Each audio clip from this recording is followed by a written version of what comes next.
이번에는 대기와 해수의 상호작용에서 기후변화의 요인 여러 가지에 대해서 배울 거거든?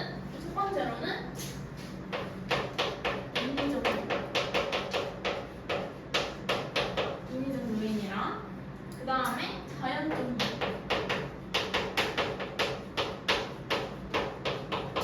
이렇게 두 가지에 대해서 할 거고 그 다음에 자연적 요인에서도 또 두 가지 지구 내적 요인 그 다음에 지구 외적 요인 인위적 요인 같은 거는 인간 활동에 의해서 기후가 변화하는 거 그런 거 얘기하는 거고 자연적인 건 말 그대로 자연적으로 일어나는 거 지구 내적은 지구 내부에서 봤을 때 기후 변화 요인 요소를 말하는 거고 외적은 지구 밖에서 봤을 때 그래서 뭐 이런 거는 천문학적 요인이라고도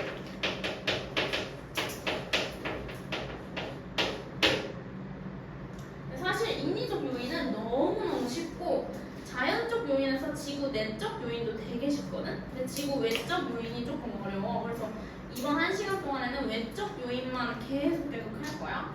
일단 첫 페이지 보면은 지구 외적 요인으로 시작을 한단 말이야. 근데 얘를 하기 전에 배경 지식 하나 해야 될 게 있어. 첫 번째로 계절 판단하기.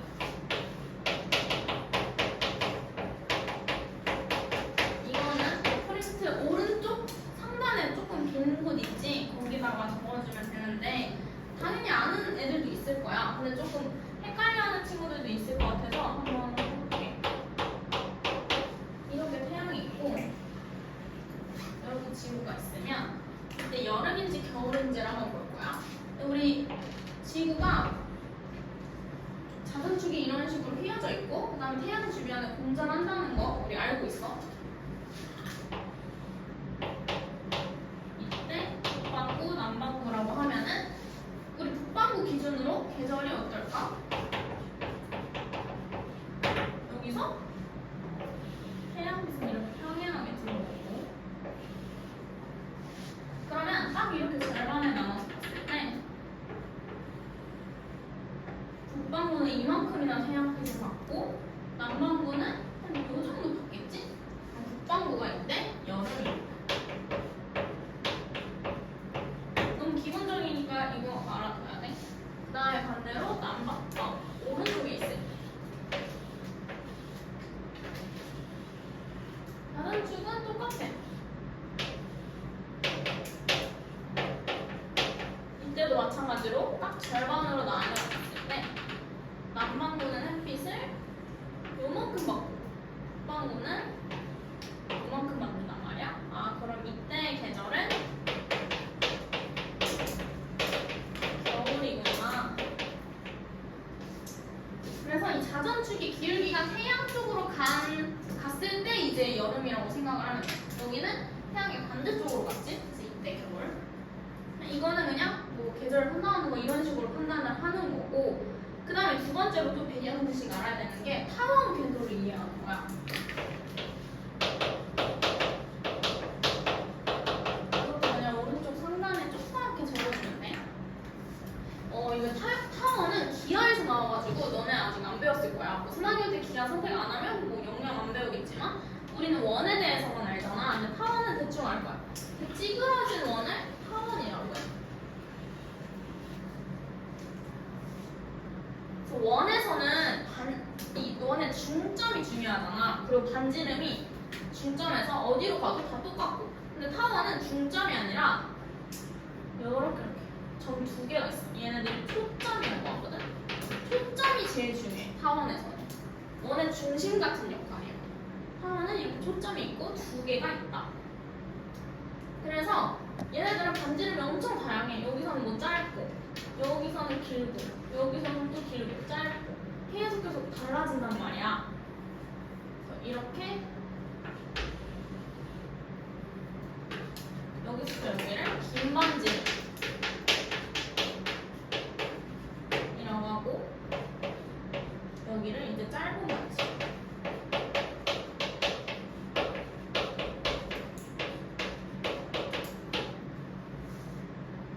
뭔지 정도만 알아주면 돼. 여기서 중요한 건 초점이라는 단어를 알고 있어야 돼. 원의 중심 같은 거야. 타원의 중심 두 개다.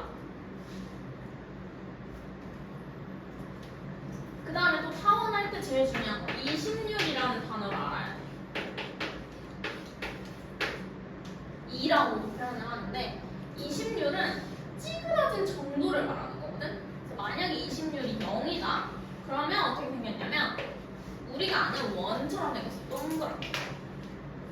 이게 어떻게 생각하면 되냐면 이 초점의 거리를 말하는 거거든. 이 초점의 거리가 0에서는 아예 0이라는 거잖아, 거리 자체가. 그럼 이 초점이 서로 두 개가 하나로 붙었다는 뜻이야.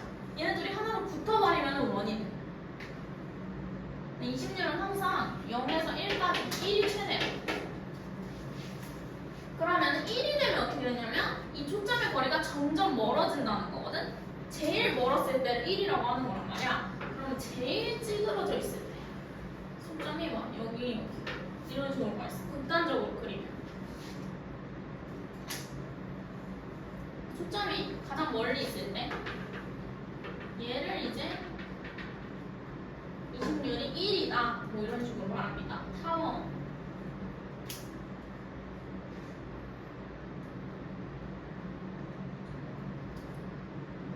왜 이런 우리가 타원에 대해서 배웠냐면 지금 그림이 없어서 조금 아쉽지만 1번에 지구 자전축 방향의 변화 보면 오른쪽에 그림 있잖아. 지금 이거 그림 보면은 우리가 지금까지는 태양 주변을 공전한다고 하니까 이렇게 태양 있으면 우리가 그냥 이렇게 지구가 동그랗게 도는 거라고 생각을 했단 말이야. 그렇게 생각했잖아. 근데 실제로 그림 봐봐. 그림 보면은 이 궤도가 타원이야. 그리고 태양은 초점에 위치해. 그림 보면은 여기 이런 식으로 있거든. 딱 정가운데에 있는 게 아니라 좀 찌그러져 있는데 태양이 오른쪽으로 기울어져 있어. 그치? 그림 보면 타원에 초점에 태양이 위치해져 있다는 거 알 수 있어. 그림에 태양 밑에 초점이라고 적어줘. 초점. 그래서 실제로 공전 궤도가 타원 궤도이기 때문에 우리가 지금 타원에 대해서 배운 거야. 20률은 뭔지 뭐 이런 거 한 거고. 그럼 첫 번째로 지구 자전축 방향의 변화, 세차 운동 봅시다. 여기 읽어보면 이게 뭔 말이냐면 지구의 자전축이 약 26,000년의 주기로 회전하는 현상을 세차 운동이라고 하는데 일단은 이 26,000년의 네모 진짜 중요해. 이 주기 26,000년 밑줄 치고 그 다음에 회전하는 현상을 세차 운동이라고 한다. 그러니까 이 팽이 돌 때 팽이 축이 이런 식으로 이렇게 돌잖아. 그것처럼 자전축도 이렇게 있는데 계속 이렇게 도는 거야. 근데 무슨 방향으로? 여기 밑에 두 번째 줄 보면 시계 방향으로 회전한다고 돼 있거든. 이것도 네모. 시계 방향으로 이 축이 계속 이렇게 도는 거야. 지구가 이렇게 동그라미 있다 이렇게 도는 거야. 여기서 중요한 건 뭐냐면 13,000년 후가 제일 중요하거든. 왜냐면 26,000년 후에는 한 바퀴 돌아서 다시 자기 자리로 오는 거야. 근데 13,000년 후에는 딱 절반이잖아. 그럼 반 바퀴만 도는 거란 말이야. 그럼 지구 자전축이 원래 이렇게 되어 있잖아. 근데 반 바퀴만 돌아서 여기로 위치하고 이렇게 변하는 거야. 13,000년 후에는. 그럼 어때? 내가 아까 계절을 판단할 때 자전축이 태양 쪽으로 가면 그게 여름이라고 했잖아. 그러면 13,000년 후에는 북반구는 여기 있을 때 여름이 되는 거야. 원래 여기 있을 때 여름이잖아. 세차운동에서 13,000년 후에는 이런 식으로 되니까 이때 여름이 되는 거야. 그래서 되게 중요하지. 일단 또 이거 하기 전에 외워야 될 게 하나 있는데 이거는 1번에 왼쪽 글씨 밑에 조금 옆에 있거든. 여기에 조그맣게 적어주라. 암기해야 될 거 하나 더 있어.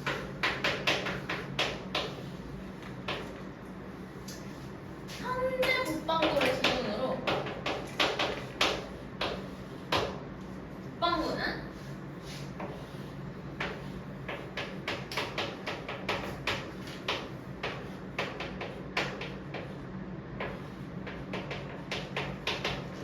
외우고 쉽게 내가 이렇게 극단적으로 적었는데 근일점이라는 거는 태양이랑 가까운 거, 근거리라고 생각해서 가까울 때 여기일 때를 근일점이라고 하고 태양이랑 멀리 있을 때를 원일점이라고 해요. 원거리.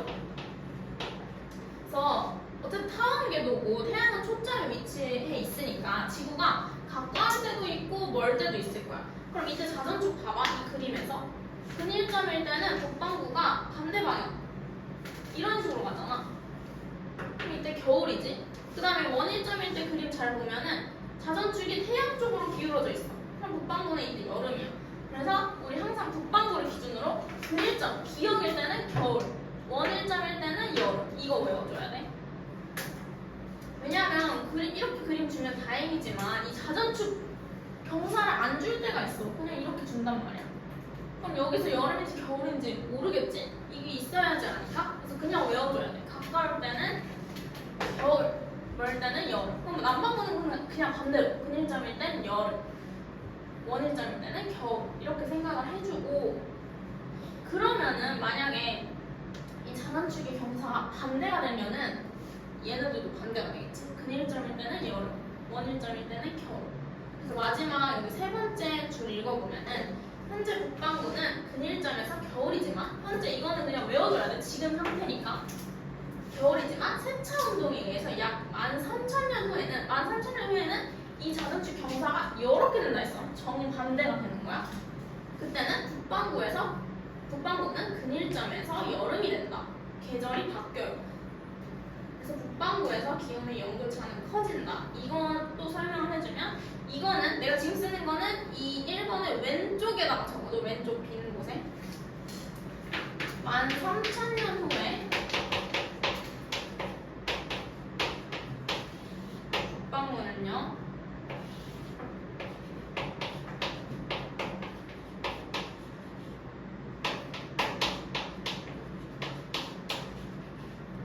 이건 좀 그림을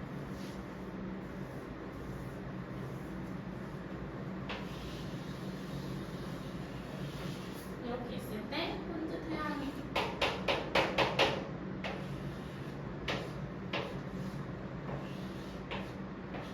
이렇게 있지.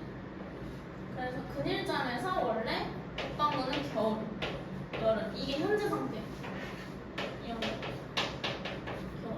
이게 지금 현재 지구 상태인 거야. 근데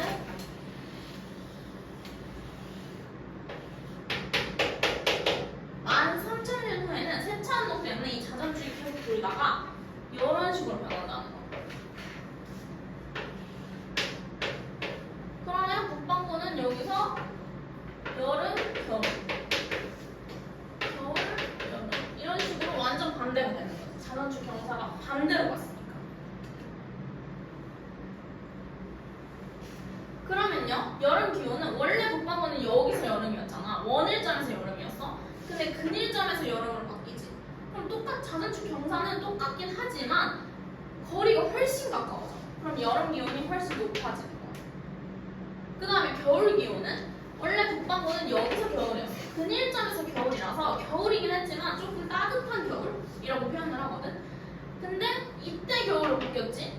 그러면 거리 훨씬 멀어졌어. 그럼 더 추운 겨울이 되는 거야. 기온이 이렇게 나가지. 결국엔 항상 연교차로 물어보거든. 연교차는 커지겠지. 여름에는 더 덥고 겨울에는 더 춥고 연교차가 커지는 거겠지. 내가 항상 북반구만 해줄 거야. 남반구는 다 전부 반대로 하면 돼. 그래서 왼쪽에다 이렇게 적어주시고, 남반구는 그러면 연교차가 얘 같은 경우에는 남반구도 하나만 해줄게 내가. 남반구도 여름 기온, 겨울 기온 똑같이 해보자. 남반구 밑에를 볼게. 남반구 여름은 좀 가까웠으니까 겁나 더운 여름이야. 가까운데 여름이지. 근데 지금 이렇게 됐지? 그럼 멀어졌으니까 기온이 조금 낮아지겠지. 그 다음에 겨울도 보자. 겨울은 거리가 먼데 또 겨울이야. 그럼 추운 겨울이야.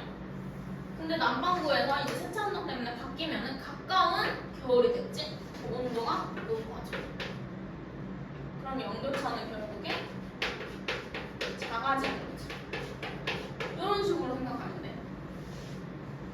이거 외워도 좋지만 안 외워도 그냥 그림 그려보면 알 수 있는 거거든. 근데 그래도 외워주는 게 좋아. 북반구 기준으로 하나씩 다 외워주는 게 좋아.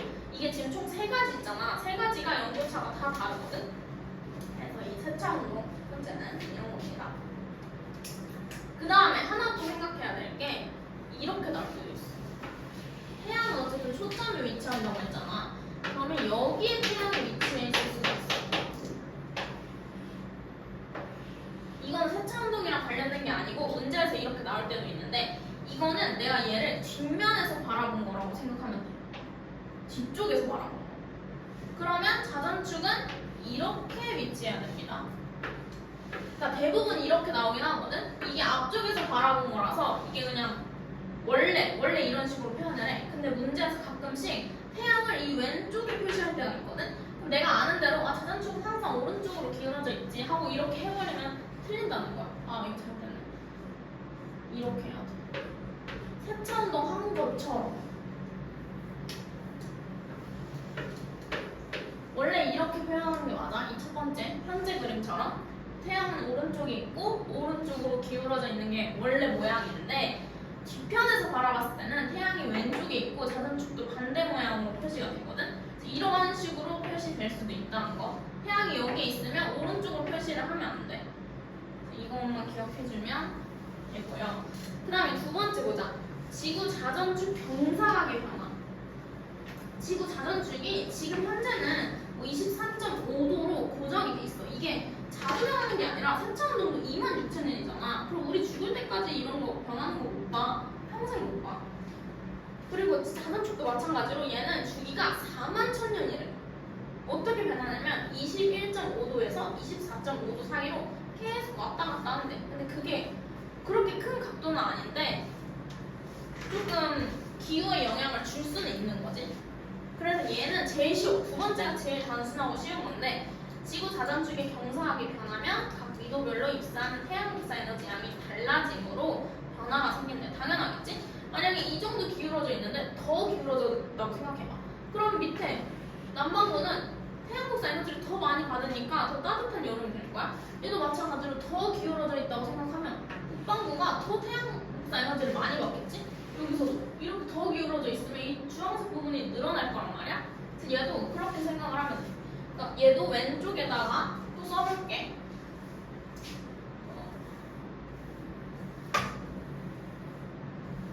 두 번째가 제일 단순해. 기울기가 커질수록 어떤 변화가 있는지를 한번 봐야 돼. 왼쪽에다 적어줘. 2번 왼쪽에. 기울기가 커진다는 거는 더 많이 기울어진다고 생각을 하면 돼. 북반구에서는 어떤 변화가 있을지 봅시다.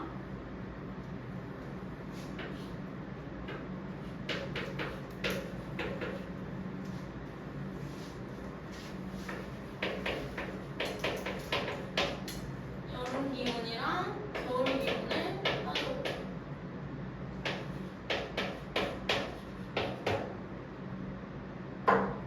북반구에서 원일점에서 여름이지? 근데 기울기가 더 기울어져 있다고 생각해봐. 그럼 어떻게 되겠어? 더 더운 여름이 되겠지? 기온이 올라가. 그 다음에 겨울일 때 생각해봐. 근일점에서 북반구가 겨울이란 말이야. 근데 기울기가 이렇게 더 기울어져 있다고 생각하면 햇빛이 더 못 받아. 그러면 감소하겠지. 이거 총 합치면 무슨 뜻이야? 연교차가 커지죠. 그러면 첫 번째도 연교차 커지고 세차운동만 3,000년 뒤에, 그 다음에 두 번째도 기울기가 커질 때 연교차가 커져. 근데 항상 이 조건을 기억해야 돼. 그냥 내가 이것만 기억해버리면 경사각이 변할 때 연교차가 커진다 이거 문제야. 작은 거 아니지? 커진다 이렇게 생각한단 말이야. 근데 기울기가 작아질 때라고 문제에서 나올 수도 있으니까 항상 이 조건이랑 세트로 기억을 해야 된다는 거야. 근데 얘 같은 경우에는 아까 세차운동에서는 남반구랑 북반구랑 연교차가 반대였잖아. 얘 같은 경우에는 남반구도 연교차가 커지거든. 이거 실제로 얘도 한번 해볼게. 남반구일 때, 여름일 때 먼저 보면은 기울기가 이렇게 더 커진다고 생각하면 남반구는 이 부분이 더 튀어나온단 말이야. 그러면 햇빛 더 많이 받겠지? 남반구는 여름 기온이 또 올라가. 남반구에서도. 그 다음에 겨울에서도 볼게. 이 남반구 밑에 기울기가 더 커진다 생각해봐. 그럼 얘는 햇빛 더 못 받아. 왼쪽으로 이동하는 거니까. 이 부분이 여기로 이동하는 거니까. 그럼 기온도 낮아지지? 얘는 북반구나 남반구나 둘 다 연교차가 커지는 거야. 이거 조금 헷갈리지만 기억해줘야 돼. 아까 첫 번째랑 달라. 첫 번째는 남반구에서는 연교차 작아졌었지. 이거 옆에 써주시고요. 그 다음에 마지막 세 번째, 지구 공전궤도 20률의 변화. 아까 타원 20률 했었잖아. 얘도 마찬가지로 어쨌든 타원 궤도로 지구가 공전하고 있는 거긴 한데 이 타원 궤도가 계속 바뀌고 있어. 여기 그림 보면은 원궤도일 때도 있고 타원 궤도일 때도 있잖아. 있잖아. 읽어보면은 20률은 약 10만 년. 이것도 네모. 이 주기를 항상 기억해야 돼. 이 너무너무 중요해. 약 10만 년의 주기로 원에서 타원으로 변한대. 지금 현재는 어떤 단계냐면 20률이 0으로 가고 있는 단계야. 지금 타원에서 동그라미 궤도로 가고 있는 단계거든. 근데 이게 계속 왔다 갔다 해. 원이었다가 타원이었다가 어쨌든 타원으로 변한대요. 그래서 20률이 작아지면은 현재보다 근일점 거리는 멀어지고 이거 그림 한번 봐봐. 원 궤도랑 타원 궤도가 있어. 그림을 한번 그려야겠다.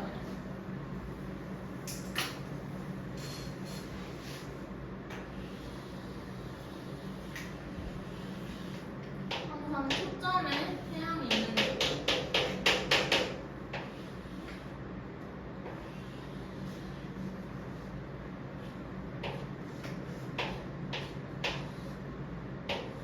이게 타원일 때 궤도고 그 다음에 동그라미.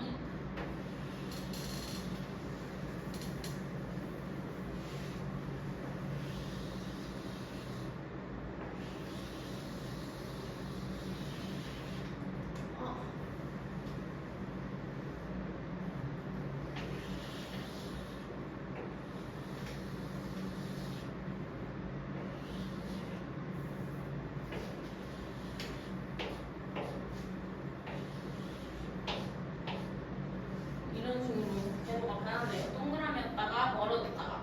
근데 항상 여기서 여기까지 이 원의 지름이랑 이 타원의 긴 반지름의 구배한 거랑 길이는 항상 같습니다.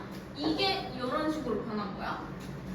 이게 막 줄어들고 멀어지고 한 게 아니고 이 길이는 항상 똑같아요. 그러니까 이만큼 줄어든 길이랑 넓어진 길이랑 동일하다는 거야. 이 길이랑 똑같아. 그럼 여기서도 왼쪽에다가 적어줄 건데 기준을 뭘로 보냐면 20률이 작아질 때 어떤 식으로 변하는지. 20률이 작아진다는 건 무슨 뜻이야? 0이 된다는 거니까 초점의 거리가 0이 된다는 거야. 그러면 원의 중심이 된다는 거니까 원에 가까워진다는 소리야. 타원에서 원이 된다는 소리야.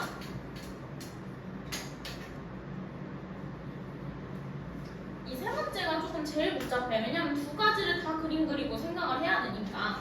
실제로 해보면 되거든, 그냥. 여기서 겨울,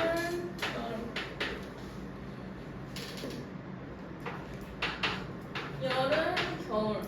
이게 타원일 때. 근데 똑같아, 여기서도. 겨울, 여름. 왜냐면 이 자전축이 변하는 건 아니니까. 태양은 여기 있고 이쪽으로 기울어져 있으니까 똑같아. 여름.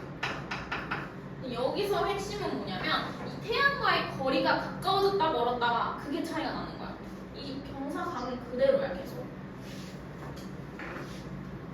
그럼 북반구에서 한번 볼게요.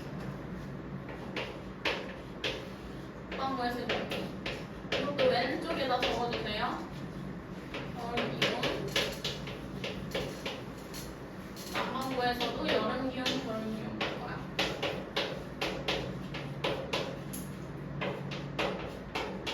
여기가 제일 헷갈리고 고난이도 문제가 많이 나와. 딱 보면 알겠지. 자, 여름 기온 보면요. 이 타원 궤도가 지금 현재라고 생각을 해야 돼. 그 다음 20률이 작아지고 있는 거니까 원으로 가는 게 지금 앞으로의 방향성이라고 생각을 해야 돼. 그럼 주황색에서 초록색이 된다 생각해야 돼. 주황색에서 초록색이 된다고. 그럼 여름 기온 먼저 보면 북반구에서 보면은 원래 타원 궤도에서는 원일점에서 여름이라고 했잖아. 근데 원의 궤도가 되면서 점점 가까워져. 그럼 여름 기온이 어때? 높아지겠지? 그 다음에 북반구도 마찬가지로 또 주황색에서 초록색이 되는 거.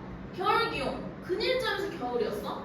근데 거리가 더 멀어졌지? 그러면 어때? 여름 기온 낮아지. 그러면 결국엔 영도차가 커집니다. 20률이 작아질수록.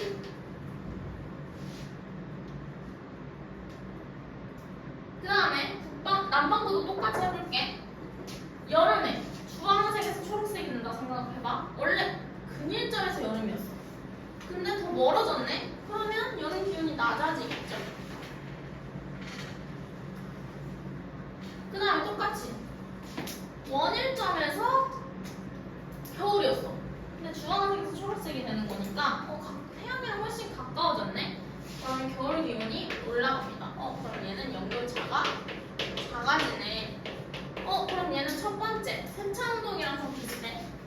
13,000년 후랑 20률이 작아졌을 때랑 비슷해.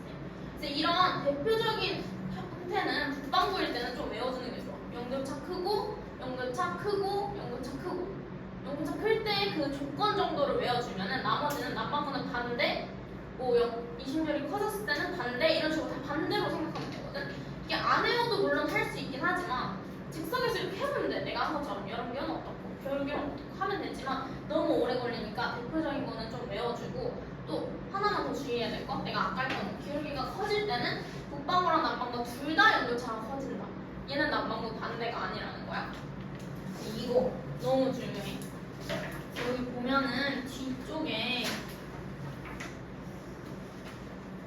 162쪽 한번 펴봐.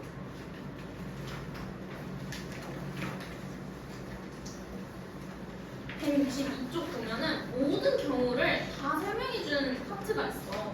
나는 지금 북반구일 때 또 정확하게 어떤 조건일 때만 적어줬잖아. 이런 식으로 있으니까 이거 너무 어려워하지 말고 한 번씩 다 읽어보고 어떨 때 어떻고 어떨 때 어떻고 그냥 한번 보면 돼. 다 암기할 필요 없고 대표적인 경우 내가 써준 경우만 암기하고 나머지는 다 반대 반대 반대 뭐 이런 식으로 생각을 하면 훨씬 쉽거든. 이거 참고하시고 여기 162쪽 파트.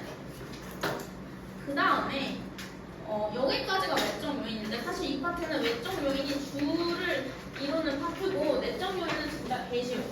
내적 요인 2번 보자. 지구 내적 요인은 대륙과 해양의 분포 변화.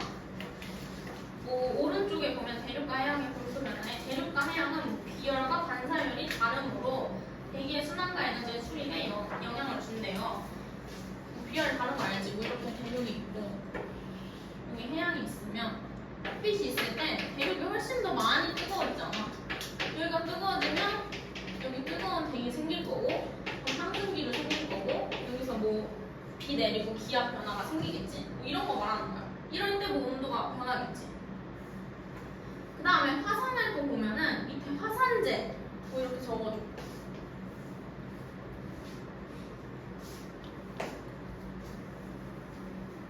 화산활동 공복은 밑에 화산재라고 적어주고, 화산재가 대기에 쌓이잖아? 그럼 태양 복사 에너지를 막아줘.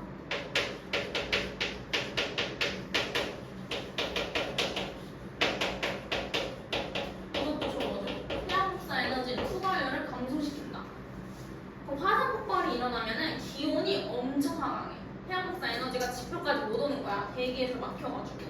이거 다 기온 변화 요인 보는 거니까 왜 기온이 변화하는지 이거 이유도 좀 알고 있어야 됩니다. 기온은 계속 하강합니다.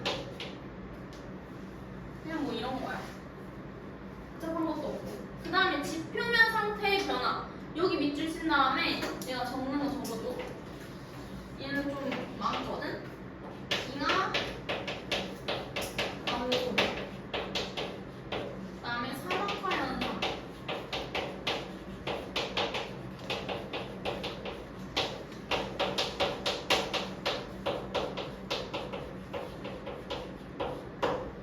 이런 거를 말하는 겁니다. 지표면 상태 변화는 빙하가 감소하면 빙하는 반사율을 높여줘. 우리 빙하 있는 데 가면은 엄청 태양빛 반사되는 거 느껴지거든? 얘가 감소하면은 지표에서 태양 복사 에너지를 다 흡수해. 그럼 온도가 올라간단 말이야. 그러니까 빙하가 많으면 많을수록 온도가 감소돼. 빙하 감소한다는 거는 기온이 상승한다는 뜻이야. 태양 복사 에너지 반사가 안 되니까. 그다음에 산림파괴도 마찬가지로 원래 나무들이 있잖아. 나무들이 태양 복사 에너지를 다 흡수하는데 나무가 없으면 다 맨땅이 되니까 기온이 훨씬 높아지겠지? 바로 땅으로 가니까 태양 복사 에너지가 그냥 이런 거야. 네, 마지막 태양 흑점수와 지구 기온의 관계 분석하기. 이거 오른쪽 1번 보면은 지구 외적 요인. 지구 외적 요인에는 태양 활동의 변화도 포함된다. 지금 이 위치가 내적 요인 밑에 있어서 내적 요인 같지만 얘는 외적 요인이야. 태양 흑점수는 뭐냐면 태양에 있는 뭐 점 같은 거, 검정색 점 같은 걸 태양 흑점이라고 하는데 이 흑점이 많으면 많을수록 태양의 온도가 뜨겁다는 뜻이래. 근데 어쨌든 지구는 태양의 복사 에너지를 받고 살아가는 환경이니까 이 태양 복사 에너지가 많으면 많을수록 지구의 온도도 높아지겠지? 흑점수를 보면은 뭐 계속 변화가 되고 있네. 근데 여기서 오른쪽 보면 소빙하기 시기가 있대. 1645년부터 1715년. 그래프 보면은 이때 흑점수가 거의 없어. 1650부터 1700 여기 보면은. 실제로 기온이 매우 낮았던 시기로 태양의 흑점수가 거의 관찰되지 않았던 시기와 일치한다. 그래서 우리는 뭐 흑점수가 많은 시기에 활발하고 태양이 방출하는 복사에너지가 증가함으로 뭐 지구에보다는 태양 복사에너지가 증가하여서 기온이 상승한다 이렇게 생각을 할 수 있다는 거야. 그냥 태양 흑점수가 많을수록 태양 활동이 활발하다. 지구의 온도도 높아진다 이렇게 생각을 하면 돼. 그럼 일단 여기까지 보고 다음 페이지 잠깐 채워볼 건데 이거 한번 천천히 채워봐.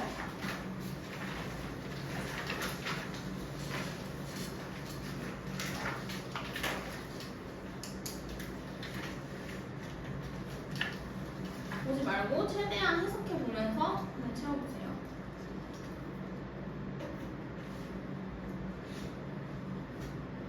여기가 제일 핵심 파트라서 오늘은 여기 부분만 기억하면 돼. 이 다음 파트는 그냥 다 쉬운 거야. 뭐 온실력과 지구의 인간들이 뭐 산업활동 많이 하면서 지구 온난화 일어난다 뭐 이런 거거든.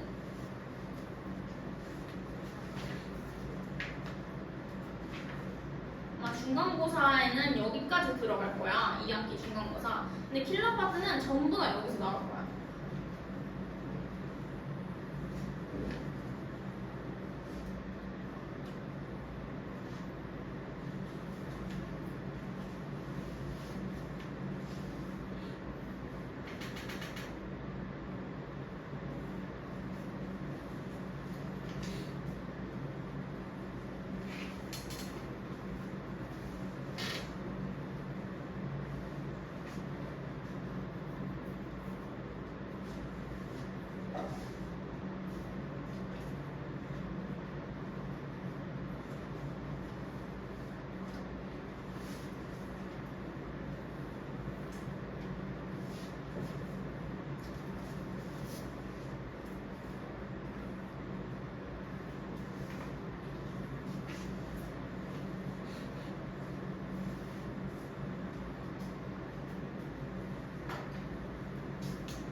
한번에 보면은 첫 번째, 지구의 자전축이 26,000년의 주기로. 사실 이 첫 번째 부분은 26,000년은 몰라도 되고 13,000년이 제일 중요해. 항상 13,000년 후에는 이런 식으로 물어보거든. 26,000년은 다시 지금 상태로 돌아오는 거니까 뭐 중요한 파트가 아니야. 얘는 세차운동이라고 하고요. 지구 자전축이 시계 방향으로 회전하여 13,000년 후에는 현재 자전축의 경사 방향이 반대가 됩니다. 두 번째, 자전축 경사하게 변하는 주기가 41,000년이었죠. 얘는 경사하기 커질수록 연교차가 커진다. 우리는 항상 연교차가 커지는 조건을 외웠었어. 그럼 세 번째, 지구 공전궤도 이심률이 약 10만 년의 주기로 변하죠. 공전궤도 이심률이 작아지면은 근일점 거리는 멀어지고 원일점 거리는 가까워진다. 북반구의 기온의 연교차는 커진다. 이거는 세차운동 그림이죠. 현재 북반구는 기억 근일점 겨울, 이응 원일점 여름 현재였어. 13,000년 후에는 그냥 자전축 경사가 반대가 되니까 반대로 생각하면 돼. 근일점 여름, 원일점 겨울. 그래서 연구차는 커진다. 그다음에 남반구는 그냥 다 전부 반대로 하면 돼. 여름 겨울, 겨울 여름 이렇게 쓰면 되죠. 전부 반대로. 연교차는 작아진다.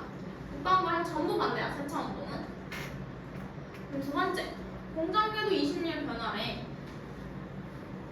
북반구의 경우는 A보다 B에서 연교차가 더 크다 라고 생각할 수 있지. 20률이 작아질수록 연교차가 크다고 내가 외워주라고 했어. 그 다음에 두 번째, 북반구 여름의 경우 A보다 B에서 태양과 지구 사이의 거리가 더 가깝다. 왜냐면 북반구는 현재일 때 원일점이잖아. 근데 원으로 바뀌면 더 거리가 가까워지겠지? 그 다음에 원일점에서 태양과 지구 사이의 거리는 A보다 B에서 더 가깝다.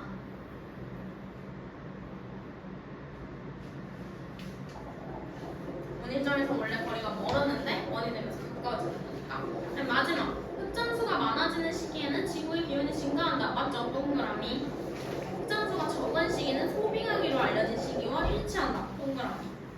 흑점수의 변화는 지구 공전궤도 20률에 영향을 준다. X고 관련 없지. 여기서는 1번, 3번이 중요해. 세차 운동이랑 20률 변화. 다섯 축은 그냥 경사각 변화는 너무 쉬워서 잘 안 나옵니다. 그 다음에 이거 조금만 하고 쉬는 시간 가질 건데, 두 번째 파트 하기 전에 얘도 배경 지식을 알아야 할 게 좀 있어.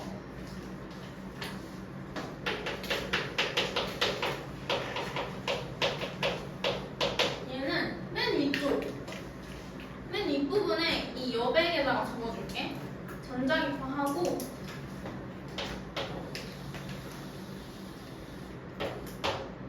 이렇게 쭉 쓴 다음에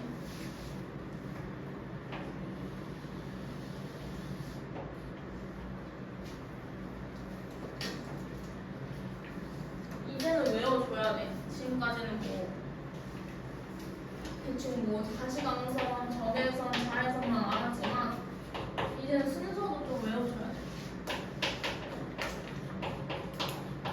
이건 지금 파장에 따라서 내가 분류를 하는 거거든.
여기가 파장이 작은 거고 여기가 파장이 큰 거예요.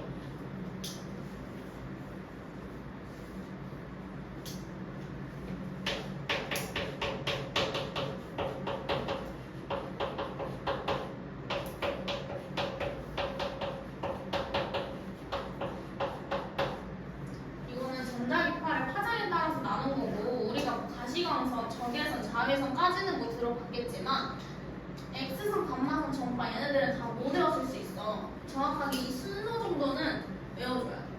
이거를 순서대로 다 뭐가 어디에 들어가고 이런 것까지는 몰라도 되지만 뭐 이렇게 X선이랑 가시광선 이런 식으로 나왔을 때 뭐가 파장이 더 큰 거고 위치가 뭐 가시광선이 더 저에너지 쪽이고 X선이 고에너지 쪽이다 이런 거 정도는 알고 있어야 되거든.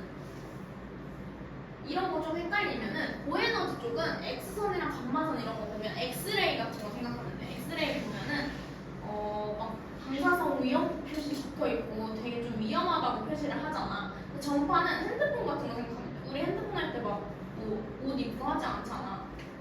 이런 거는 좀 더해너지다. 우리가 인체에 별로 영향을 받지 않는다 이렇게 생각을 하면 얘네들은 조금 더 위험한 애들로 생각을 하면 되고, 그 다음에 태양광선 에너지는 가시광선, 우리 눈에 보이는 빛이라고 생각을 하면 돼. 그래서 얘네들이 비교를 했을 때 얘가 조금 더 단파, 파장이 작은 애고, 그 다음에 파장이 작은 애 이쪽이니까 더 왼쪽에 있으니까 작은 애고, 그 다음에 적에서는 파장이 더 긴 애, 장파 복사 이런 식으로 말을 해.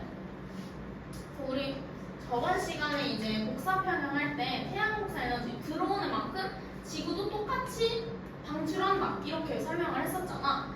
그래서 근데 우리 눈에 안 보이는 이유는 우리가 눈에 보이지 않는 그 파장으로 방출을 하기 때문에 우리 눈에 안 보이는 거라 했어. 그래서 지구 복사 에너지는 적외선으로 방출을 하기 때문에 우리 눈에 안 보이는 거야. 지구도 태양에서 받은 만큼 똑같이 열을 방출을 해. 얘는 주로 적외선으로 방출을 한다. 이렇게 기억을 해주시면 됩니다. 그 다음에 하나 더 기억해 주실 거는 가시광선이 파장이 짧을수록 보라색으로 표시가 나고, 그 다음에 길수록 빨간색으로 표시를 하거든. 그래서 바이올렛이랑 레드로 표시를 한 건데, 보라색 딱 여기서는 0.4 파장의 길이가, 여기서는 0.7. 파장의 숫자로 문제가 나올 때도 있거든. 0.4에서 0.7 사이에는 가시광선입니다. 0.7보다 커지면은 또 적외선이나 정파, 0.4보다 작아지면은 자외선, X선, 감마선 중에 하나겠죠. 근데 이걸 또 나노미터로 표현해서 400으로 표현할 수도 있고 700 나노 이렇게 표현할 때도 있어. 이거는 참고로 알아두시면 좋습니다. 여기 있는 거는 다 외워주셔야 해요.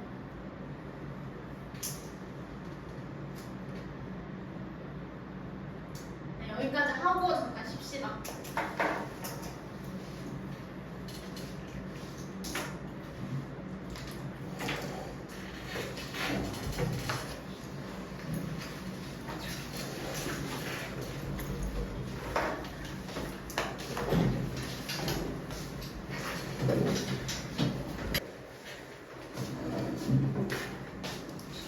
보시고요.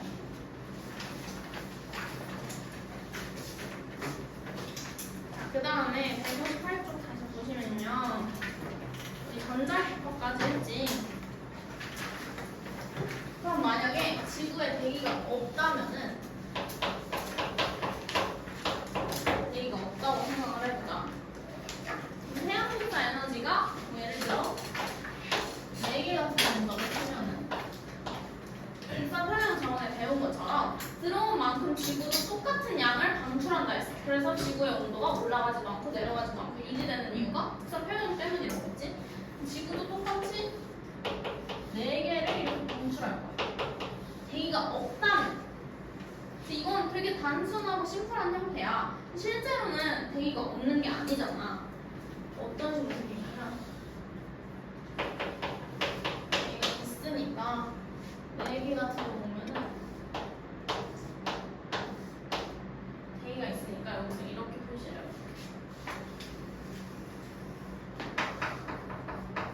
이게 대기라고 해보자. 그러면 지구 복사 에너지가 그냥 방출하는 게 아니라 대기로 조금 흡수가 돼. 이런 식으로. 그리고 다시 대기에 흡수된 애가 지표로 방출을 해. 이렇게 하자. 대기로 흡수를 4개를 다 대기로 흡수한다고 치고.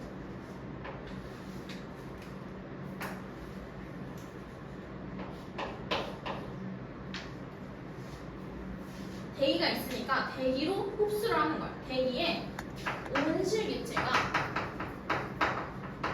지구 복사 에너지를 흡수하는 거야. 이게 왜 흡수를 하냐면, 온실기체 중에 오존 같은 애들이 적외선을 잘 흡수하거든. 근데 아까 전에 가시광선은 태양 복사 에너지라고 했고 지구 복사 에너지는 주로 적외선이라고 했어. 그래서 둘이 전자기파 다른 애야. 근데 대기에 있는 온실기체는 지구 복사 에너지인 적외선을 잘 흡수를 한단 말이야. 그래서 지구 복사 에너지가 방출을 못하고 대기로 흡수가 되는 거야. 그럼 대기도 똑같이 복사 평형 있겠지. 대기도 자기가 받은 에너지만큼 다시 방출을 해. 여기서 또 2개 받고 2개 방출하고 대기에서 이렇게 4개의 화살표를 또 이렇게 나눠지는 거야. 이게 언제까지 일어나냐면 또 지구에서 2개 받았으니까 지구에서 또 하나, 2개를 또 방출하겠지. 대기에서 또 흡수되겠지. 대기에서 또 방출하면 또 지구로 들어오니까 또 방출하겠지. 이게 계속해서 반복이 되는 거야. 그래서 이 태양 복사 에너지가 들어온 만큼 나갈 때까지 계속 무한 반복이 되는 거야. 왔다 갔다 왔다 갔다 하면서. 이거를 이제 온실 효과라고 하는 거지. 그래서 원래는 대기가 없으면은 들어온 만큼 나가야 되니까 기온이 올라가지 않고 그대로일 거야. 대기가 있으니까 대기에서 계속 방출하고 들어오고 방출하고 계속 반복이 되면서 온도가 계속 올라가는 거지, 지구에. 온실기체가 적외선을 다 잘 복사하기 때문에 흡수하기 때문에 온실 효과가 일어난다. 이거를 이제 대기의 재복사라고.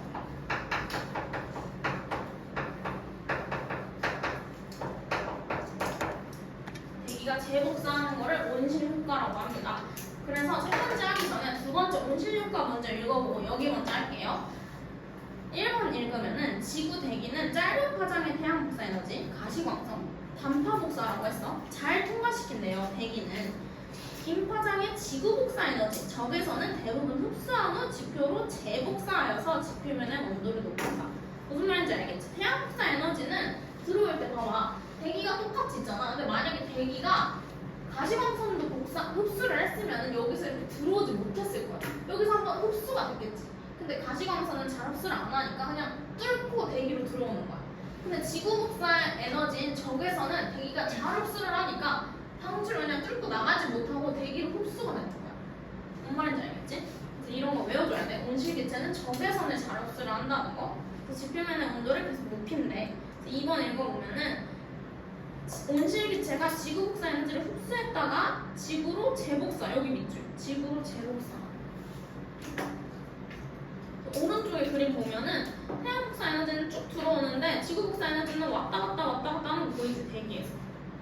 여기 밑줄 지구 때문에 지구의 평균 기온이 높게 유지되는 현상을 온실 효과라고 한다. 여기 네, 온실 효과네. 지구는 온실 효과 때문에 연평균 기온이 15도 정도로 유지되고 있다. 세 번째, 온실기체. 그럼 온실 효과를 일으키는 기체가 대체 뭐냐? 이거 다 외워줘야겠지? 수증기, 이산화탄소, 메테인. 여기 밑줄. 우리는 이산화탄소만 대표적으로 좀 알고 있을 텐데 수증기가 제일 양이 많아. 수증기, 이산화탄소, 메테인이 대표적인 온실기체입니다.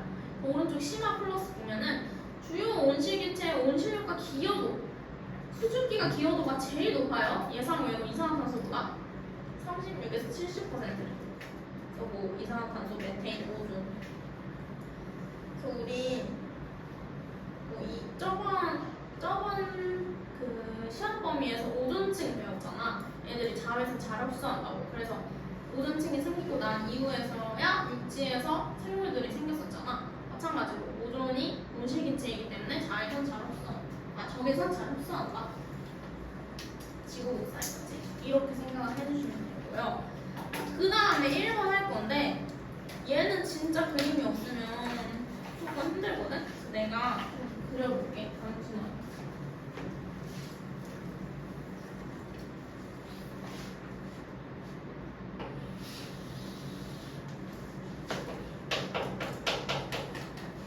너네는 그림이 있으니까 뭐 안 그려도 되긴 하지만 그림이 조금 복잡해가지고 내가 단순하게 이해하기 쉽게 그려줄게.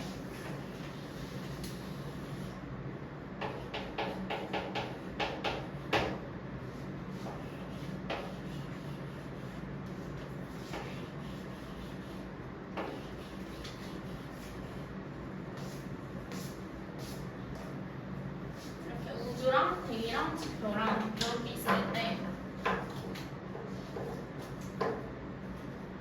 1번 그림 지구의 열수지를 한번 볼 거야. 지구가 흡수하는 복사 에너지 양이랑 방출하는 복사 에너지 양이 같아서 연평균 기온이 일정하게 완벽하게 유지가 되는데 어떤 식으로 복사되고 방출되고 이렇게 되는지 한번 보면은 일단 우주에서 태양 복사 에너지가 100만큼 들어올 거야.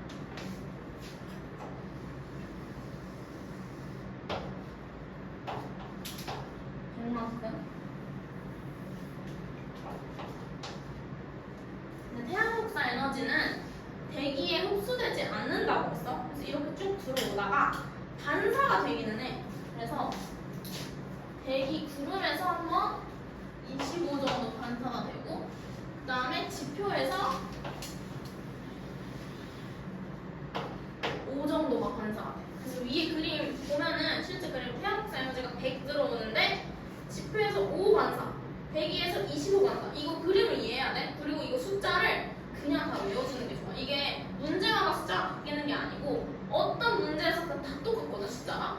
그래서 이제 좀 뭐 신의 경제에 이르면 이거 어디에서 숫자를 다 외우고 풀기도 하거든. 그러면 엄청 쉬워 문제가.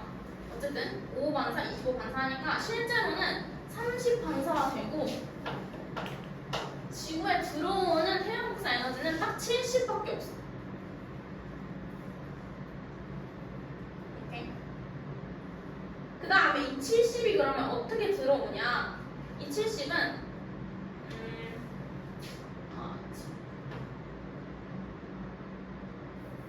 여기를 짚으라고 이거 없애고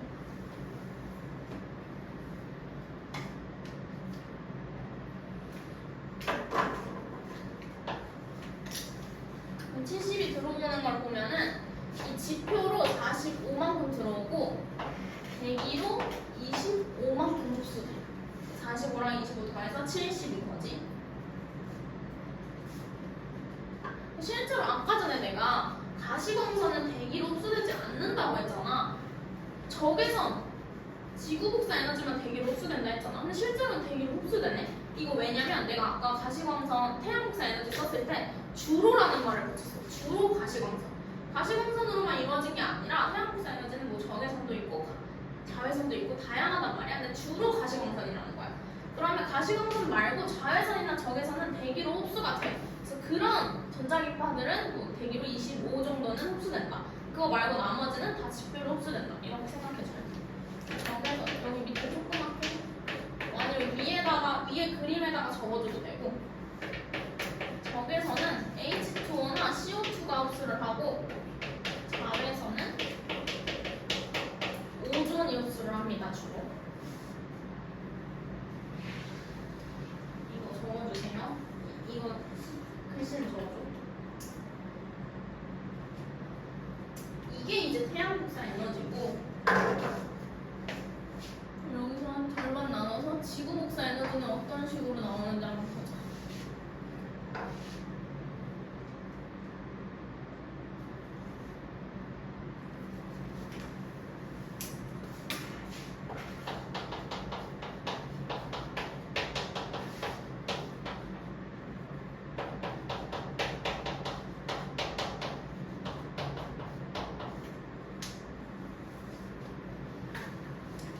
지구 복사 에너지는 한 104 정도에서 시작을 하고요. 얘는 대기로 100만큼 흡수가 되고 우주로 4만큼 나가. 지구 복사 에너지는 아까 말했다시피 주로 적외선이기 때문에 대부분 다 대기에 흡수가 돼.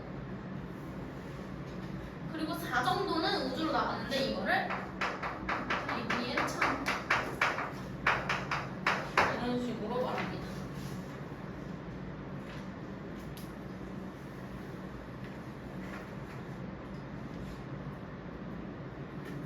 여기 그림에는 되게 참 표시가 안 돼 있네.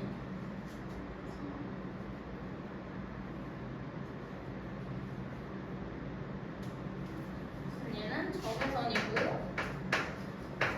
아까 복사는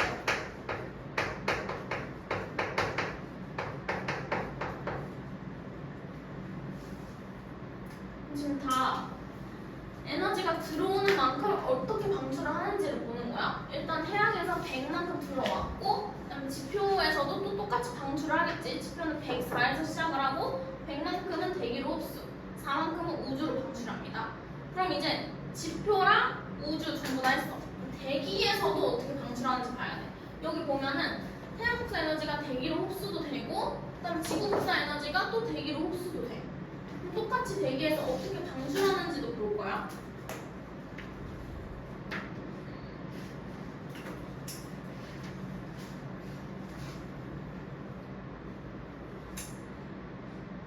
대기에서는 지표로 88만큼 방출하고요. 우주로 66만큼. 이게 그냥 숫자라서 대기에서도 똑같이 방출하잖아. 그럼 여기서도 마찬가지로 이만큼 이런 식으로 우주로 방출을 66만큼, 대기로 88만큼. 그 다음에 또 별개로 지표에서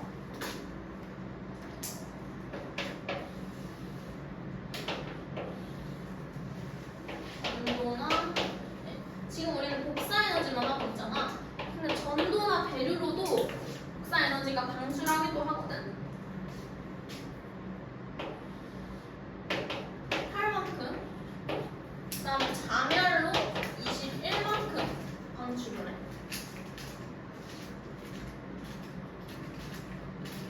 그래서 대기로 들어하지. 전도나 대류로 8만큼 방출, 자멸로 21만큼 방출. 전부 다 대기로 흡수를 하는 거야.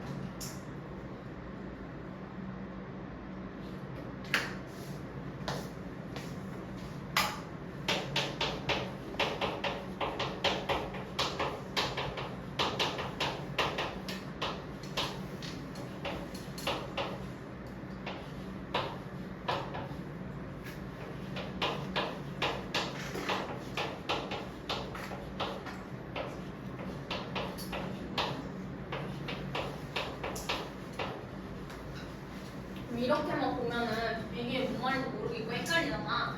실제로 지구 전체랑 대기 지표로 들어오는 에너지의 총량과 나가는 에너지의 총량을 비교해 보면서 실제로 이 값이 같은지 몇으로 같은지를 확인을 해볼 거야. 이게 같으면 복사평형이 유지가 되는 거겠지.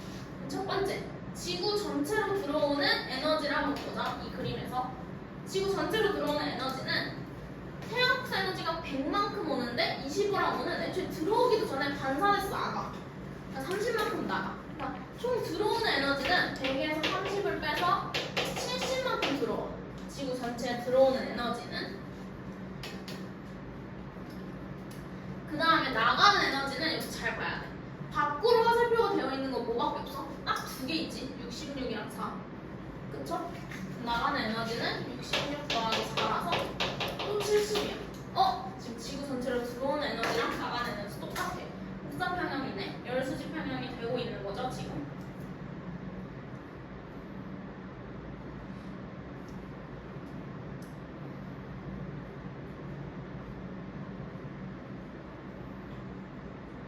그 다음에 이게 색깔이 다 달라서 잘 봐야 돼.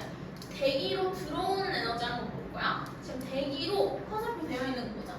일단은 태양 복사 에너지 25만큼 대기로 흡수된다 했어. 그 다음에 전도랑 대류 8만큼, 자멸로 21만큼, 그 다음에 지구 복사 에너지 100만큼.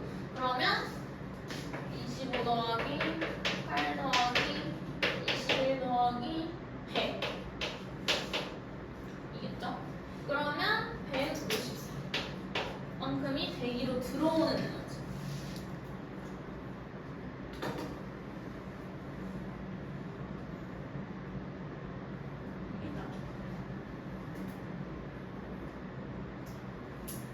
대기로 나가는 건 쉬워. 대기로 나가는 건 내가 주황색으로 그려줬잖아. 대기에서는 66, 88만큼 나갑니다. 그러면 똑같이 154만큼 나가네. 그럼 대기에서도 열수지 평형이 유지되고 있어.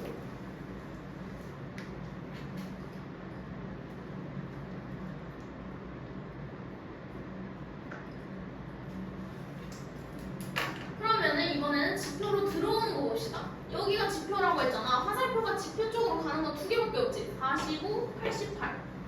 지표로 들어오는 거는